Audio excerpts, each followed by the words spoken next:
Assalamu alaikum everybody. Today I'm going to be presenting the top 5 news tickers for the day. First off, what's notable is the suspension of visit visas for 12 different countries to the UAE, and the UAE supposedly has put this suspension in place because of rising coronavirus cases, according to Pakistan's Foreign Office spokesperson Zahid Hafiz Sheikh. But what I want to know is why just us 12 countries? Is it because we have too many commercial flights going to the UAE? Well, the only reason presented in newsprint is the one I've already mentioned, so that is the one I have called out. Secondly, we have Prime Minister Imran Khan having gone to Afghanistan to discuss bilateral relations with President Ashraf Ghani, and this has been done amidst the ongoing we have the Afghan peace deal on the table in Doha with Taliban and a 21 member Afghan peace team bargaining and negotiating at the table with the US as, a mediator in a sort of way, as well as Pakistan as facilitator. And what I would rather like Mr. Imran Khan and Mr. Ashraf Ghani to talk about is the rising number of polio virus cases we have here in Afghanistan and Pakistan, because frankly we're the only two countries still knee deep in plunder done by this virus, and I feel like it's very important to help fact check not just the mobs who deny the fact that this poliovirus vaccine actually works, but those who think it's actually curtailing the health of their children. It's very important to deal with this, and that's why I feel like Afghanistan and Pakistan should work together, ponder over this, bond over this, because together I feel like countries with different angles of counteraction in mind can really join two with two and come up with something even better in terms of dealing with this polio virus, which has been a big milestone in Pakistan's health, right? And third, we have World Toilet Day, whether or not you knew that.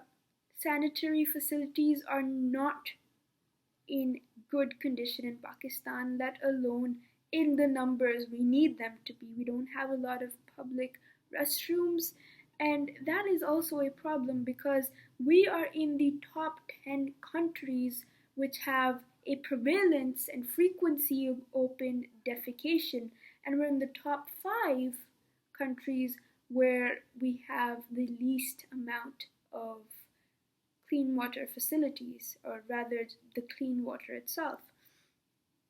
And then we have the NCOC as well as High Courts, especially or most recently the Islamabad High Court, having announced that there's going to be a ban on public meetings, especially while keeping in mind that a lot of rallies of Pakistan Tehreek-e-Insaf, the incumbent government right now, having kind of postponed its rallies, and this also is quite important right now because we have about 7,200 and counting deaths from the coronavirus, and with the grace of God, hopefully we will get past this, but the numbers are undeniable, and probably they're higher than what I'm stating right now. They're greater than what I'm stating right now because some just go unrecorded.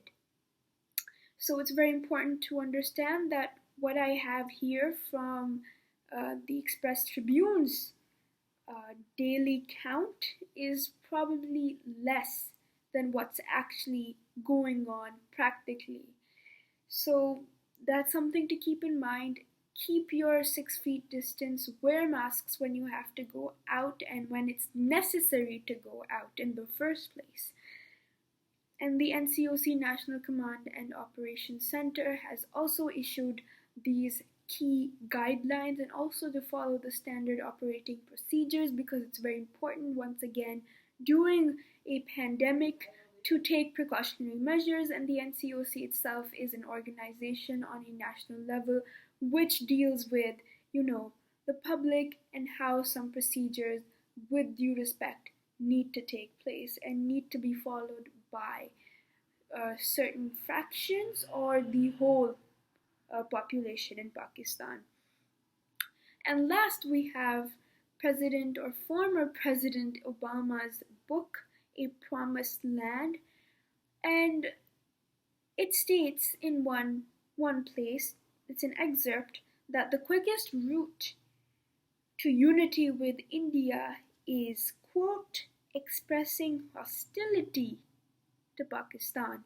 And why I feel like this is very sad, just plain sad, is because we know, or at least we assume, that former President Obama does not have any ill will or animosity associated with Pakistan, or not so much so that he would do this purposefully.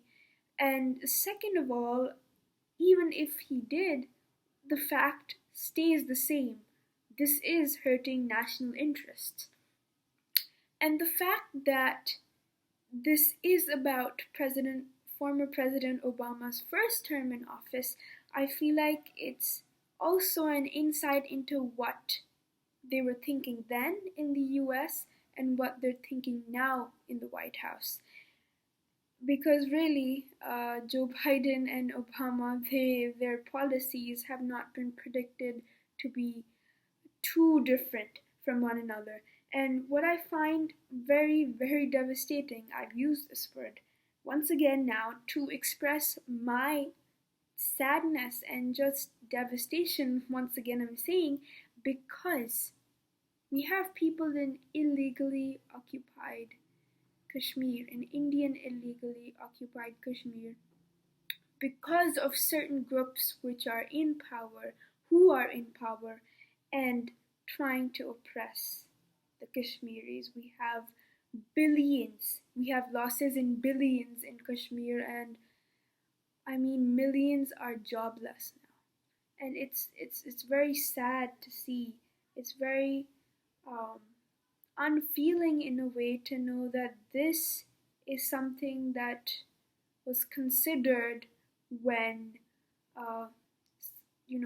US was planning out its diplomatic ties with an ally, Pakistan, and once again another ally, India. And it just shows the apathy of diplomacy nowadays, really. And what needs to be stopped is this. Apathy needs to be stopped, because politicians need to understand that they're not patients of alexithymia, they're feeling people. And when you want to play games with a country, you want to play games with a country which is at your mercy, I feel like that is not good comradeship. I don't think that's a good way. And even though USA's national interest is also kept in mind while former President Obama was writing this, I feel like you shouldn't get so defensive that you start hurting other people. I'm sure if he didn't mention this, if he didn't think this in the first place, or didn't implement upon this, or have this strategy of hurting Pakistan, showing hostility to Pakistan to earn India's unity, it's a fact, right? It's there, and not doing this in the first place is not going to damage the US in any way. Its diplomatic ties with India still remain to this day, and even if I believe they didn't do this, it would have been the same. And this is not to deny that this is a reality, that India and Pakistan are not on the best of terms. it's also a way that we're endorsing it. We're endorsing this, uh, ill will across the border, and this is not a step towards peace. And therefore, I do not endorse, I do not accept what former President Obama says here in this particular excerpt of his new book, which came out on the 17th of November, just a few days ago. And this is where I'll end, and hopefully I will see you next time, inshallah.